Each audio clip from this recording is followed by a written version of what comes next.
entertaining and informative. This is Sid and Friends in the Morning. 77 WABC.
Very well from the great movie The Lost Boys. I Still Believe. What a cast that was, huh? Jason Patrick, the Corey brothers, Heyman Feldman, Kiefer Sutherland. What was the girl again? She was in Less Than Zero. Jamie Gertz. Very good, Lewis. Jamie Gertz. So Rabbi Yehuda Kaploun and I have become good friends, and I have to thank my dear, beautiful friend down in Boca, Siggy Flicker, for that. Rabbi now making, I believe, his third appearance. But this is the very first in-studio appearance. So welcome to my job house. Welcome. How are you? Thank you so much, Sid. Nice to have you. What was your impression of what happened Sunday at Madison Square Garden? I think it was amazing to see the enthusiasm that Trump had, and he brought to New York, which is, quote-unquote, this Democratic spot that, you know, nobody's going to be listening to him.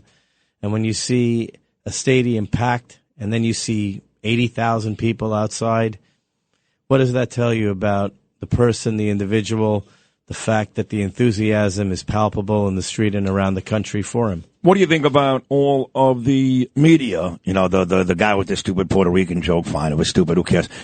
Some have come after me for cursing, some have come after Tucker Carlson. I think it's really silly. This was nothing more than a big Trump love fest, a pep rally. It was not supposed to be incredibly professional. I know for a fact that Trump loved it. Maybe not the comedian, but everything else. What are your thoughts on the criticism from the media? I think the media is going to look for the one aspect of any event that Trump does that they can criticize him. I think you were at the event in Bedminster with us. Trump gave a 45-minute speech about anti-Semitism, and the takeaway is, he said, I'm going to blame the Jews if I don't win, as opposed to the 5 or 10 concrete items that he said he was going to combat anti-Semitism with to protect Jews in New York City and around the world. That's what's important to the left-wing media, is where we can attack him. They don't want to hear the solutions. And by the way, I haven't heard Kamala Harris once condemn the protesters on college campuses, or the fact that a Jew was shot in Chicago and they're not even calling it a hate crime. Not only not condemning the protesters, she encourages them. Don't forget that. She's like, hey, they got a point. Joe Biden said last time, these people have a point. So I was over the top in a couple of spots. That's fine. Who cares? That's what it's all about. Trump loves that. So I called Hillary Clinton a son of a bitch, okay?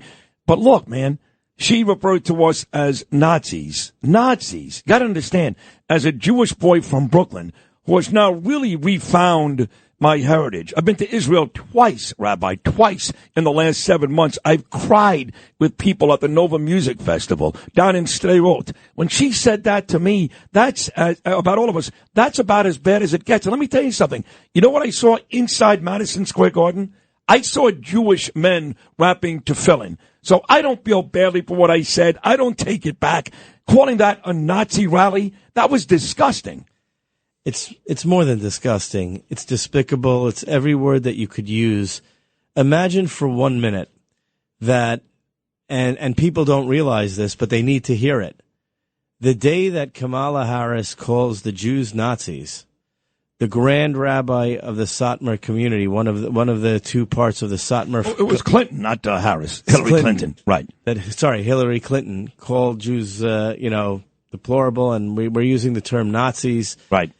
Nazis tried to destroy all Jewish life.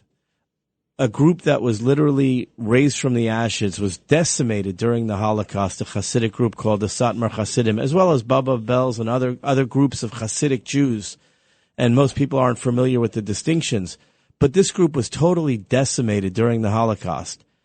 And their rabbi, their leading rabbi, came out and said, that same day that we were called Nazis, he came out and said it's important for every Jew to vote for Donald Trump for their safety and security because Kamala Harris is more of a danger to the Jewish people than anybody in the last 50 years right now. You mentioned Bedminster, and I was there. And don't forget, Trump gave 2 speeches that day. First, he appeased the media. Very hot day, standing outside for like an hour and a half. Then we came inside, and that's when your friend Adelson, she's a lovely lady and a brilliant lady and a wonderful person, that's when she kind of took over with you, and you guys introduced President Trump.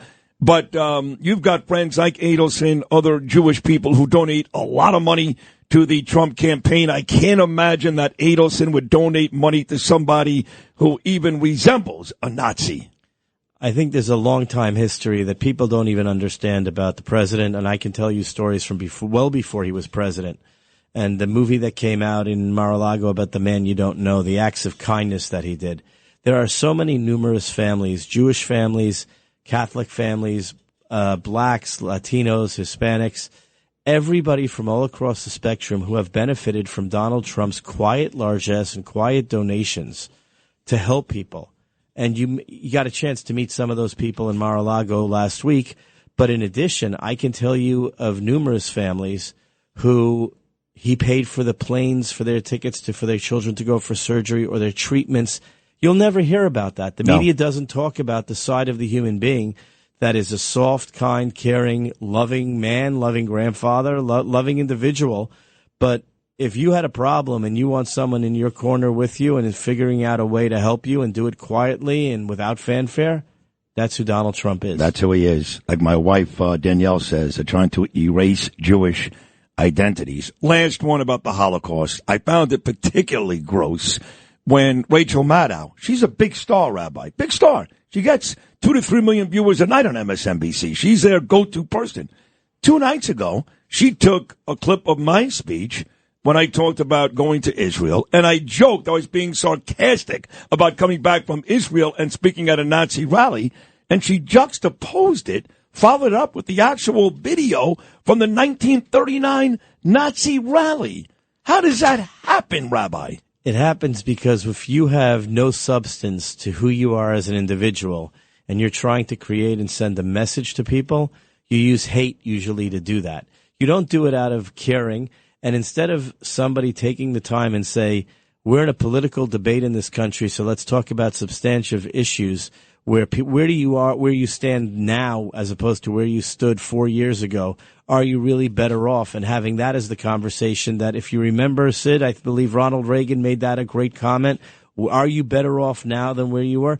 That's what political conversation should be. It shouldn't be, I'm attacking you because of your religion, because you support a candidate I don't like or I think is wrong, but you should at least have a normal modicum conversation, and we've lost that. We've totally lost it. I mean, you look at the way this administration treats, for example, Gaza.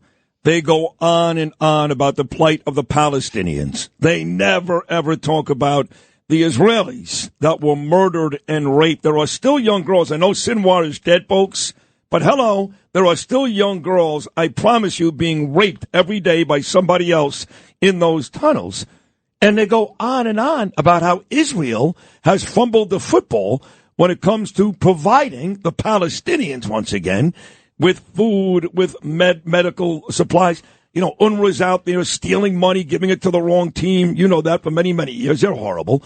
In the meantime, they don't realize that Hamas is the one that hijacks these trucks. They take the stuff that, in fact, is going from Israel to some of these victims. But talk about UNRWA for a second. What a disaster they've been. Not only is it a humanitarian disaster, there isn't a humanitarian crisis right now. Basically, there is the ability to give and provide as much MREs as necessary in Gaza.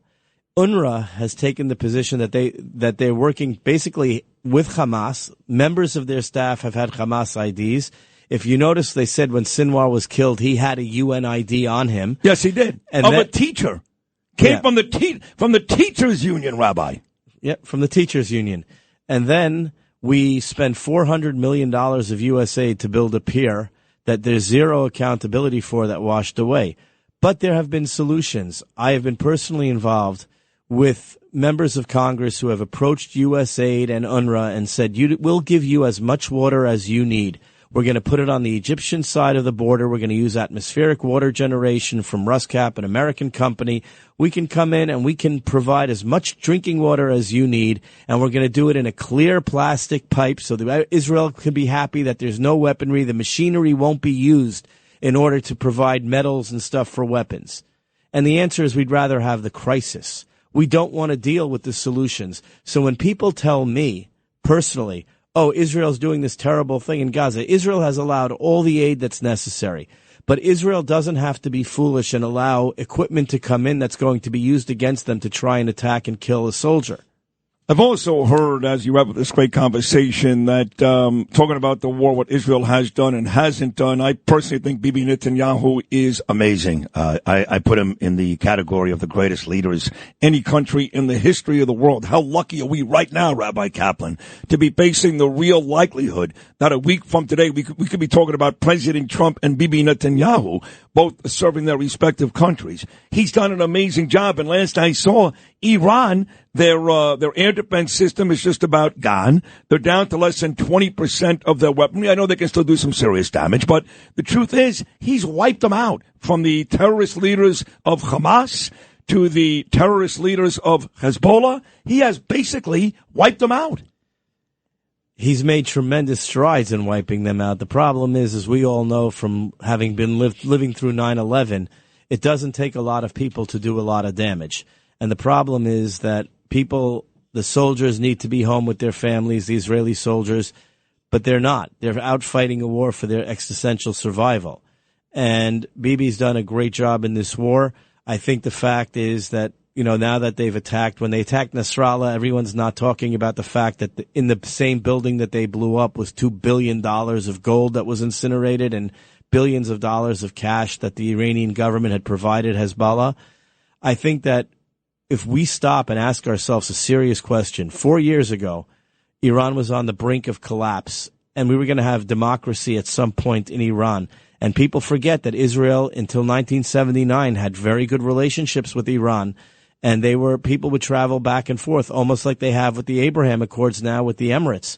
And that was available, and that was happening. And then there was the coup in the government, and they took American hostages, and they became a radicalized country. We have to go back, and Donald Trump brought them to their knees. They were on the brink of total collapse. They couldn't sell their oil. They had no money, and we gave them $600 billion, and they've used that to fund terrorism and destabilize a region, and yet the UN has the audacity to condemn Israel? Israel? Hard to believe. The UN is a disgusting group. Let's face it. They should be just abolished today. What a bunch of assholes. Last thing, Rabbi.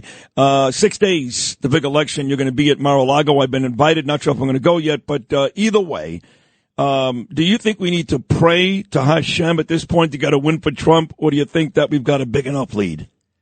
We pray to Hashem regardless, okay? That's the first part. We're going to do that regardless. I don't think that in this country, in this environment, there's a big enough lead is the answer. I think the answer is we have to do everything possible in our power to make certain that as Jews, we should feel safe and secure in a country that provided us religious liberty. And secondly, I'm looking forward to seeing you at Mar-a-Lago on Tuesday night. Thank you. And I know Siggy is as well. Yeah. And there'll be a group of people who have really dedicated and put tremendous sacrifices. Everybody has. I think people don't realize the amount of effort that the Jewish community has put in for Donald Trump.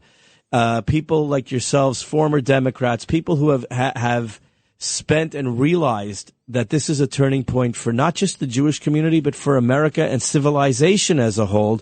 We need to get back to respectable world leadership, and that's something that I believe President Trump can provide for us. It's exhausting, Rabbi. I know how Trump is exhausted. This poor guy does 4 states in a day. Nobody works harder. But for even people like me and you and Siggy and all these people trying to deliver this message to the Jewish people that they can't seem to get it. You know, these reformed Jews in Brooklyn and Paramus who still think the Biden administration are pro-Israel. By the way, one quick note that Neil points out, she's right. Israel arrested 600 Hamas terrorists. They didn't kill them. The other way around, we're dead, right? We arrest Hamas terrorists. We don't shoot them in the head on the spot. But again, back to that point, it's exhausting as we wrap this up, trying to convince Jewish people that they shouldn't vote Democrat.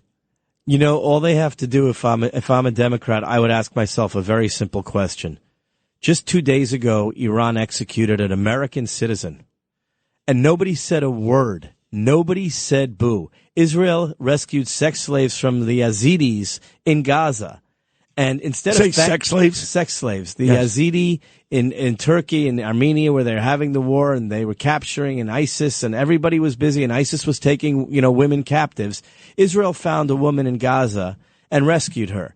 Instead of the UN coming out and saying, wow, thank you so much. Look at what you've done for a different country and a different group of people. They condemn Israel. They're condemning, but they're not willing to take on a stand on any issue that's really important to the world.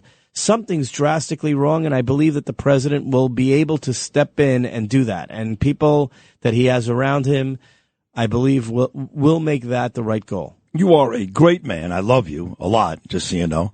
Yisrael Chai, and please keep talking. I can't wait to see you next week when we win. And I believe the next 4 years together, we're going to do some with you with the lead, of course, but all of us with you, me, Siggy, and others.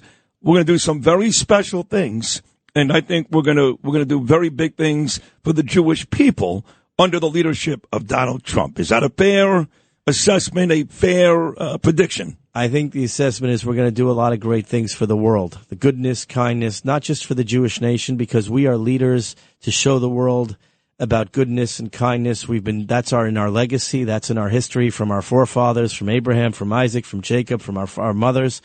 But we're going to make a difference. And I think that the goal is that the president, anybody who knows the president knows how much he wants to restore America's leadership for religious freedom, democracy. Look at what he did with the Abraham Accords. I believe these next 4 years with the presidential victory of Donald Trump will be amazing years for our future. Give my regards to Miriam, please. She's also a lovely lady. Thank you, Rabbi. Will do. All right. That's the great Rabbi Yehuda Kaploun. I told you he was going to be special. He was fantastic.